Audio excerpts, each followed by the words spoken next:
नमस्कार, मैं पूजा। बिहार न्यूज में आपका स्वागत है। आज है 26 मार्च, दिन गुरुवार। खबरों की ओर बढ़ने से पहले एक नजर आज की सुर्खियों पर।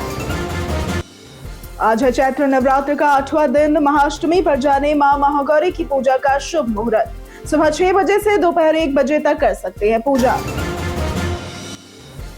बिहार में 4.82 लाख घरों पर लगेंगे सोलर पैनल। 6% ब्याज दर पर मिलेगी बैंक लोन की सुविधा। 4 वर्षों में जुड़ेंगे 58 लाख कुटीर ज्योति उपभोक्ता। पेंशन प्रक्रिया तेज करने को लेकर नया नियम हुआ लागू। महालेखाकार कार्यालय को भेजनी होगी चेकलिस्ट। अधूरे या गलत फॉर्म के कारण होने वाली देरी को रोकना है इसका उद्देश्य। बिहार बोर्ड इंटर कंपार्टमेंटल परीक्षा के लिए 2 अप्रैल तक करे आवेदन। संस्थान प्रमुख के माध्यम से किया जाएगा आवेदन। अनुपस्थित छात्रों को भी मिलेगा मौका। बिहार की पंचायतों को मिली 4,383 करोड़ की राशि। टाइड अनुदान की दूसरी किस्त भी है शामिल। 3 प्रखंड और 7 ग्राम पंचायतों को मिली अतिरिक्त राशि। बिहार के सरकारी अस्पतालों में मुफ्त फिजियोथेरेपी सेवा जल्द होगी शुरू। निजी एजेंसियां करवाएगी उपकरण और स्टाफ उपलब्ध। टेंडर कर दिए गए हैं जारी। दिल्ली कैपिटल्स के इस खिलाड़ी को देखने के लिए उत्साहित है सौरव गांगुली। तेज गेंदबाज अकीब नबी का बताया नाम। 8.4 करोड़ में खरीदे गए हैं नबी। चलिए अब बढ़ते हैं अब तक की 25 बड़ी खबरों की ओर विस्तार से। बिहार पुलिस कांस्टेबल के 993 पदों पर आवेदन की अंतिम तारीख नजदीक। केंद्रीय चयन परिषद बिहार ने कांस्टेबल ऑपरेटर भर्ती 2026 के लिए नोटिफिकेशन जारी किया है। इस भर्ती में कुल 993 पद भरे जाएंगे। आवेदन 1 मार्च से 31 मार्च 2026 तक ऑनलाइन csbc.bihar.gov.in पर किए जा सकते हैं। उम्मीदवार 10+2 पास होने चाहिए और आयु सीमा 18 से 25 वर्ष निर्धारित है। चयन लिखित परीक्षा PST व PET और दस्तावेज सत्यापन के आधार पर होगा। चयनित उम्मीदवारों को लेवल 3 के तहत 21,700 से 69,100 रुपए प्रति माह का वेतन मिलेगा। आवेदन प्रक्रिया में पंजीकरण, आवेदन शुल्क भुगतान और फोटो व हस्ताक्षर अपलोड करना शामिल है।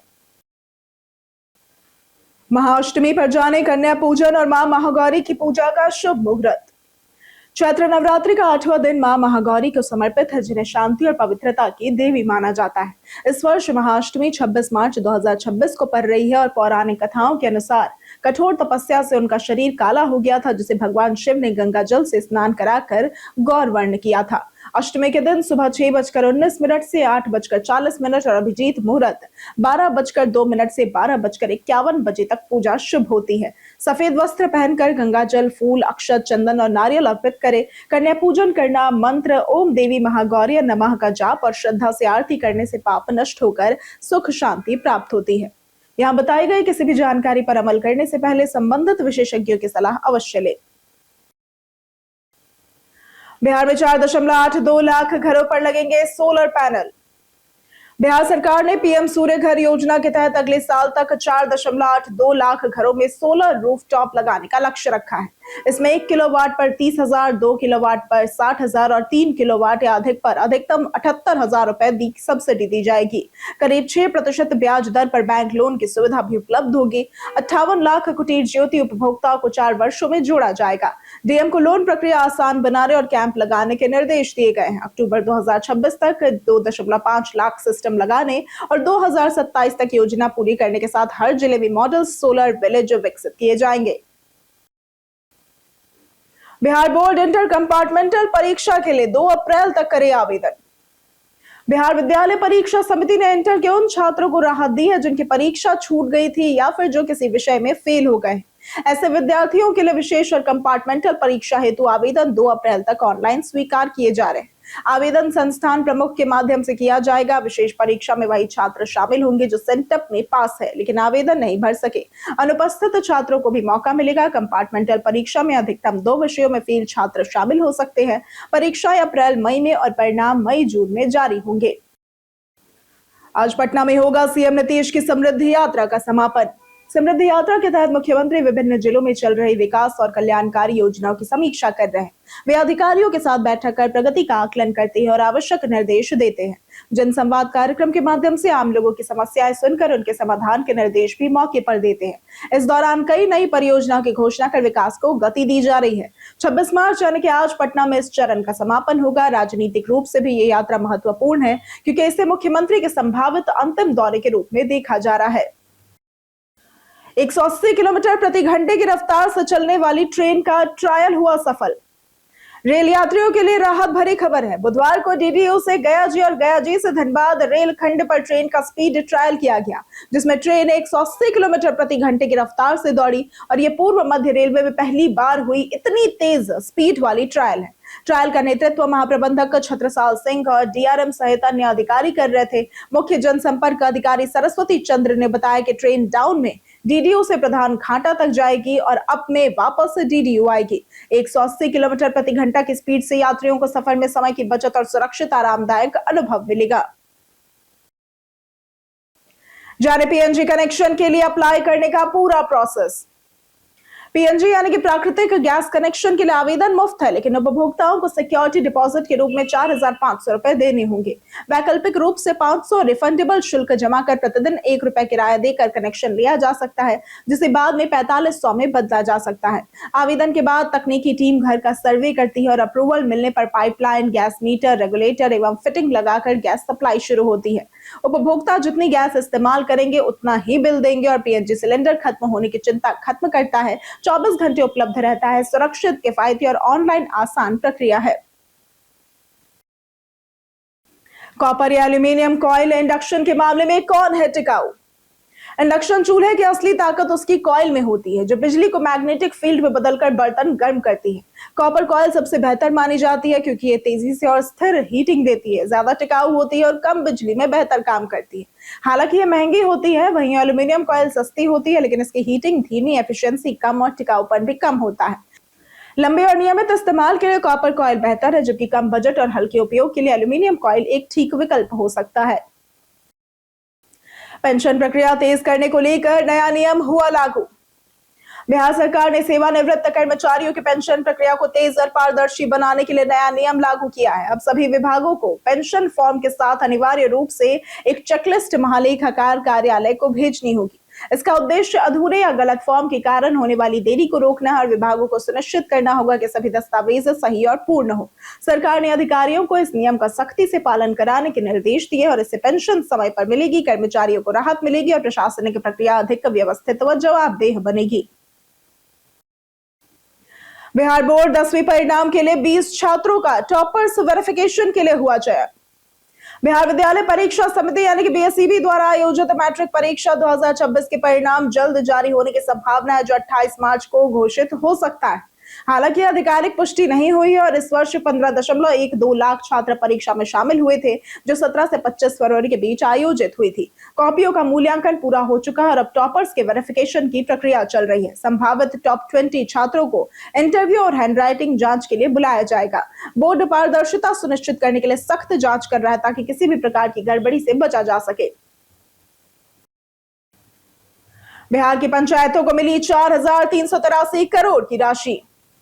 केंद्र सरकार ने वित्तीय वर्ष 2025-26 के लिए बिहार की त्रिस्तरीय पंचायती राज संस्थाओं को 15वें वित्त आयोग के तहत कुल 4,383.98 करोड़ रुपए जारी किए हैं। इसमें टाइड अनुदान की दूसरी किश्त 1203.60 करोड़ रुपए जारी हुई है और इसके साथ ही पहली किश्त के रोके गए हिस्से से 2.09 करोड़ रुपए अतिरिक्त राशि 3 प्रखंड और 7 ग्राम पंचायतों को दी गई है। बिहार के पंचायती राज मंत्री दीपक प्रकाश ने केंद्रीय मंत्री राजीव रंजन सिंह से अनुदान आवंटन की मांग की थी। इसके अलावा स्वास्थ्य, अन्य मद, पंचायत भवन संचालन, कंप्यूटर लैब और ई गवर्नेंस के लिए भी वित्तीय सहायता आवंटित की गई है। रामनवमी के अवसर पर शोभा यात्रा में डीजे पर रहेगा प्रतिबंध। रामनवमी के अवसर पर 27 मार्च को महावीर मंदिर में भव्य तैयारियां की गई है। मंदिर सुबह 2 बजे खुलेगा और दिन भर दर्शन पूजन जारी रहेगा। प्रशासन सुरक्षा को लेकर अलर्ट है। शोभा यात्राओं में डीजे पर प्रतिबंध रहेगा। श्रद्धालुओं की निगरानी के लिए सीसीटीवी और ड्रोन लगाए जाएंगे। लगभग 24,000 किलो नैवेद्यम लड्डू तैयार करने का लक्ष्य है। भीड़ नियंत्रण के लिए बैरिकेडिंग, अलग कतारें और एलईडी स्क्रीन की व्यवस्था होगी। इसके साथ ही पानी, चिकित्सा एम्बुलेंस और 100 से भी अधिक निजी सुरक्षा कर्मी तैनात किए जाएंगे। बिहार में एलडीसी से यूडीसी बनने की नई प्रक्रिया हुई शुरू। बिहार सरकार के सामान्य प्रशासन विभाग ने सचिवालय लिपिकीय सेवा कर्मियों के लिए बड़ी राहत देते हुए अस्थायी स्थानापन्न कार्यकारी व्यवस्था नियमावली 2023 के तहत एलडीसी को यूडीसी का उच्चतर प्रभार देने की प्रक्रिया शुरू कर दी।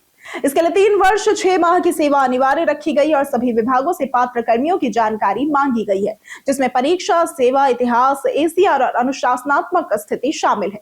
नियमों के अनुसार पदों की गणना कर योग्य कर्मियों को वरीयता दी जाएगी। आदेश को पारदर्शिता हेतु वेबसाइट पर भी अपलोड किया जाएगा, जिससे कर्मचारियों में उत्साह बढ़ा है। बिहार के सरकारी अस्पतालों में मुफ्त फिजियोथेरेपी सेवा जल्द होगी शुरू।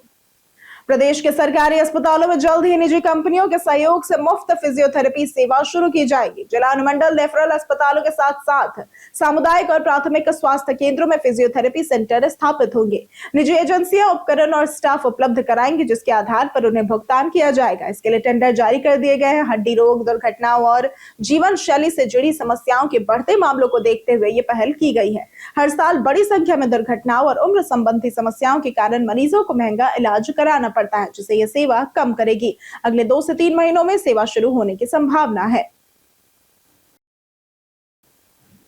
ज्योति सिंह संग तलाक मामले में आरा पहुंचे पवन सिंह। भोजपुरी इंडस्ट्री के पावर स्टार पवन सिंह अपनी पत्नी ज्योति सिंह से तलाक मामले में आरा सिविल कोर्ट पहुंचे और लगभग 40 मिनट तक मौजूद रहे, जबकि ज्योति सिंह अनुपस्थित रही। सुनवाई से पहले पवन सिंह ने हनुमानगढ़ी मंदिर में दर्शन किया और कोर्ट ने अगली तारीख पर दोनों की अनिवार्य उपस्थिति का आदेश दिया है। ज्योति सिंह की ओर से 10 करोड़ गुजारा भत्ता और 1 मकान की मांग की गई है और इसके साथ ही मासिक खर्च उठाने की शर्त भी रखी गई है। 2018 में शादी के बाद से दोनों के रिश्तों में तनाव बना हुआ है और मामला लंबे समय से कोर्ट में लंबित है। बिहार के स्कूलों में राष्ट्रगीत हुआ अनिवार्य। बिहार सरकार के मंत्रिमंडल सचिवालय विभाग ने वंदे मातरम के सम्मान और उसके आधिकारिक गायन वादन के लिए नए दिशा निर्देश जारी किए। इस आदेश के अनुसार जहां राष्ट्रगीत और राष्ट्रगान दोनों होंगे, वहां पहले राष्ट्रगीत गाया जाएगा। इसके दौरान सभी को सावधान मुद्रा में खड़ा रहना भी अनिवार्य होगा। राष्ट्रगीत की अवधि लगभग 3 मिनट 10 सेकंड तय की गई है और ये प्रमुख राजकीय समारोह, राष्ट्रपति व राज्यपाल के कार्यक्रमों, प्रसारण और ध्वजारोहण के अवसरों पर भी बजाया जाएगा। स्कूलों में दिन की शुरुआत इसके सामूहिक गायन से होगी तथा जागरूकता कार्यक्रम भी आयोजित किए जाएंगे। पटना में 60 एसिड अटैक पीड़ितों को मिलेगा मुआवजा। Bihar state legal services authority 29 मार्च को पटना के ऊर्जा ऑडिटोरियम में एसिड अटैक पीड़ितों के लिए जागरूकता एवं सहायता कार्यक्रम आयोजित करेगी। ये पहल नेशनल लीगल सर्विसेज अथॉरिटी के मिनिमम एक्शन प्लान के तहत की जा रही है। पटना हाईकोर्ट के मुख्य न्यायाधीश के निर्देश पर आयोजित इस कार्यक्रम में राज्य भर से लगभग 60 पीड़िताएं शामिल होंगी। उन्हें न्यूनतम 3 लाख रुपए मुआवजा तथा अतिरिक्त राशि भी दी जाएगी। कार्यक्रम का उद्देश्य आर्थिक सहायता के साथ कानूनी जागरूकता, पुनर्वास और सामाजिक सशक्तिकरण सुनिश्चित करना है, ताकि पीड़ित मुख्य धारा से जुड़ सके। इस दिन गया जंक्शन से शुरू होगी ज्योतिर्लिंग शिरडी भारत गौरव ट्रेन यात्रा। आईआरसीटीसी श्रद्धालुओं के लिए 11 मई से गया जी जंक्शन से भारत गौरव पर्यटक ट्रेन के तहत 6 ज्योतिर्लिंग एवं शिरडी दर्शन यात्रा शुरू कर रहा है। 11 रात और 12 दिन की सर्व समावेशी यात्रा देखो अपना देश और एक भारत श्रेष्ठ भारत अभियान के अंतर्गत संचालित होगी। ट्रेन झारसुगुड़ा से शुरू होकर गया जी, पटना, रांची सहित कई स्टेशनों से यात्रियों को ले जाएगी। यात्रा में महाकालेश्वर, ओमकारेश्वर, सोमनाथ, द्वारकाधीश, नागेश्वर, त्रयंबकेश्वर, कृष्णेश्वर और शिरडी साईं बाबा के दर्शन शामिल हैं। यात्रियों को आवास, भोजन और परिवहन की सुविधा मिलेगी। किराया 23,315 से 50,410 रुपए तक है। जाने आज कैसा रहेगा बिहार के मौसम का मिजाज। राज्य में मौसम लगातार बदल रहा है और स्थिरता नहीं बन पा रही है। अधिकांश क्षेत्रों में आंशिक बादल छाए रहने के साथ मौसम फिलहाल शुष्क रहेगा। मौसम विज्ञान केंद्र पटना के अनुसार 26 मार्च से बदलाव के संकेत है। 26 से 28 मार्च के बीच राज्य के विभिन्न हिस्सों में मेघ गर्जन के साथ हल्की बारिश हो सकती है। इस दौरान 40 किलोमीटर प्रति घंटे की रफ्तार से तेज हवाएं चलने की संभावना है। अगले 48 घंटों में तापमान में 2 से 4 डिग्री की बढ़ोतरी हो सकती है। पश्चिमी विक्षोभ की सक्रियता से मौसम प्रभावित हो रहा है। सुपौल में 404 लीटर शराब हुई बरामद।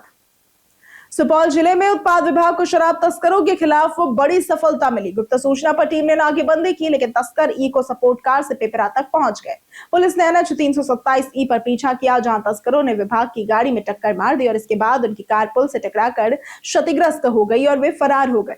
वहां से 404 लीटर शराब, 324 लीटर विदेशी और 80 लीटर बियर बरामद हुई। पुलिस ने गाड़ी जब्त कर ली और रजिस्ट्रेशन के आधार पर तस्करों व उनके नेटवर्क की तलाश जारी है। 31 मार्च को राष्ट्रपति दौरे को लेकर सुरक्षा व्यवस्था हुई कड़ी।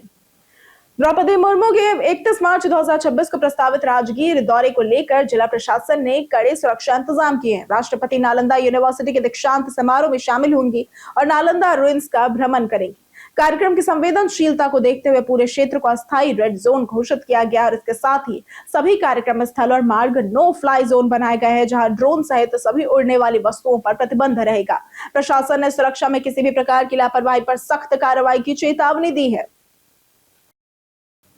मुजफ्फरपुर गोलीकांड पर तेजस्वी यादव का वार।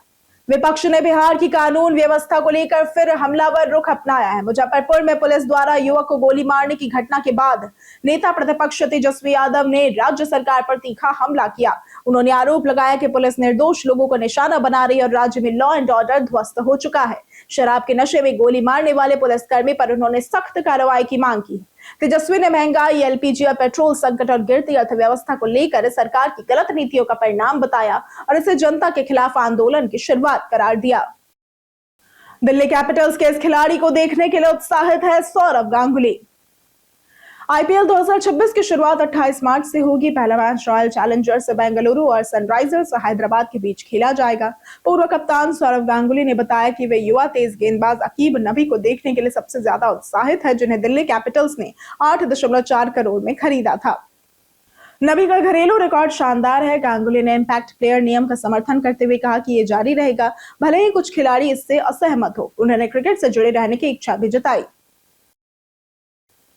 कई कारणों से दर्ज है भारत के इतिहास में आज की तारीख। 1933 में आज के दिन कुबेर नाथ राय का जन्म हुआ था।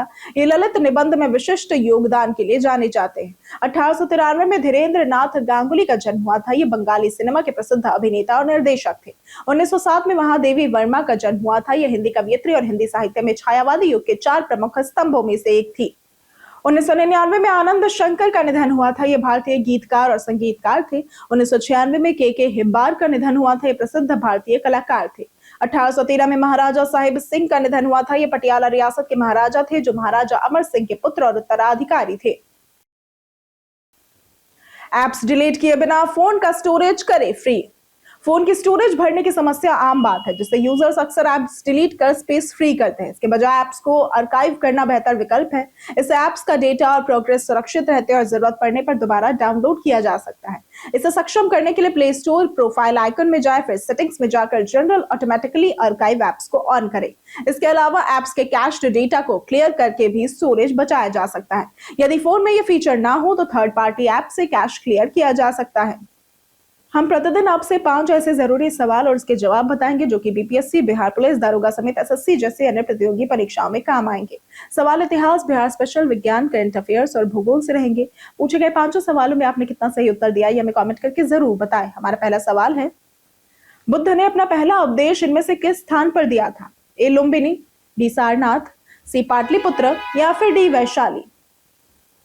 इसका सही जवाब है B सारनाथ।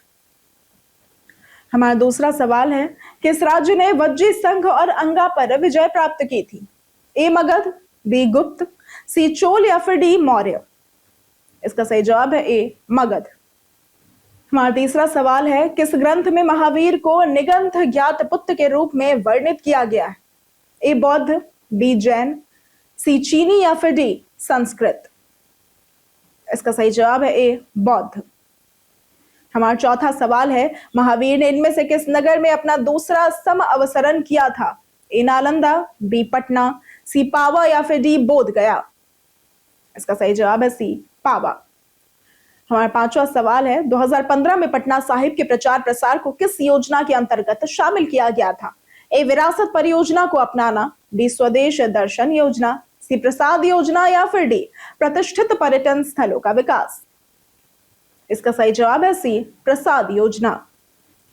बीते दिन हमारे द्वारा पूछे गए सवाल का जवाब आप लोगों में से बहुत लोगों ने हमारे कमेंट सेक्शन में लिख कर दिया है। जिन्होंने हमारे सवाल का जवाब दिया है उनके नाम है पंचानन सिंह, बंटी कुमार, नवीन कुमार, सुदीप मंडल, राम बाबू दास, सूरज रॉय, रवि मोहन वर्मा, राजकुमार यादव, पुरुषोत्तम कुमार, प्रियंका कुमारी, चंदन कुमार, विजय घायल, मंजेश कुमार, राजकिशोर महतो, रामलाल सोरेन, अनवर करीम खान, दयानंद सिंह, जितेंद्र ठाकुर, मानिकलाल पासवान, कृष्णा प्रसाद, सूरज कुमार, मनोज कुमार, अमरनाथ शाह, अतीक खान, अशोक कुमार, रामलाल सोरेन और सुभाष प्रसाद।